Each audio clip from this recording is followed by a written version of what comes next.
5 steps. Okay, so, well, first, the most important thing that I always tell people, because I have what is called the 5 P's of book writing success.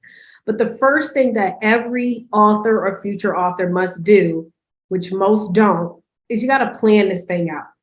So you have to know, number one, as a result of you writing the book, how does this book help you? Most people will say, well, it's going to help other people. No, no, no, no, no. I need to know how it's going to help you. Because if you don't create a game plan behind how it's going to help you, then nothing, it won't help you. So what do I mean? For example, like, do you write this book and now it gets you on the media? Do you write this book and now maybe it gets you on major stages? Do you write this book and maybe you're now going to be on several shows, right? Well, in Christ. Hello, right? So you got to plan out the book of how is it supposed to help you, right? So when I wrote my first book, in case y'all forgot, I said I wrote it so that I could recruit more people into my network marketing business. So because I knew, that's why I changed the name and stuff, since I'm no longer network marketing. But that's why I knew what to specifically write about and how to frame the content so that it could do just that, right? So you got to plan it out.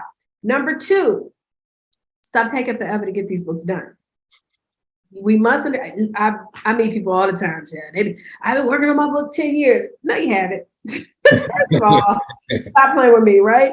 Because this is the deal, especially in the self-help space. A lot of times, the way that we would do something today is definitely not going to be the way that we'll do something 5 years from now. I mean, shucks, if we just look within the past couple of years of us going through this crazy pandemic, you know for a fact that in the past couple of years, guess what? Webinars and virtual meetings and stuff like that had become huge, to the point where many companies are like, this is how we're going to operate our business permanently. Like, we don't need you to come into the office no more, right?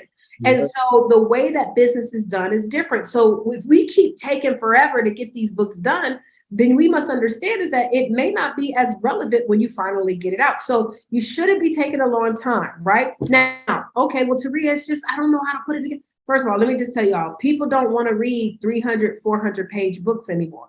So that's another thing I want to add in. It doesn't need to be long. It just needs to be specific, okay?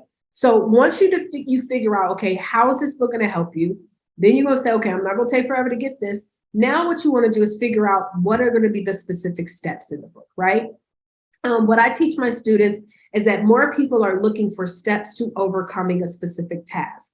What are they Googling, right? This also goes into the preparation. What are people searching for? Are they searching for the life story of Taurea Avant? No, not really, not yet. But they are saying, how can I overcome this depression? Or they are saying, how can I be able to speak in front of, on a TEDx stage, right? Literally, if you go Google it right now, there are books that teach people how to be TEDx speakers, right? Because they know that people are searching for that. And if they'll Google it, they'll pay for it. So now that you've planned it out, you said, okay, I'm not going to take all day. You put a date on when you're going to get this book done.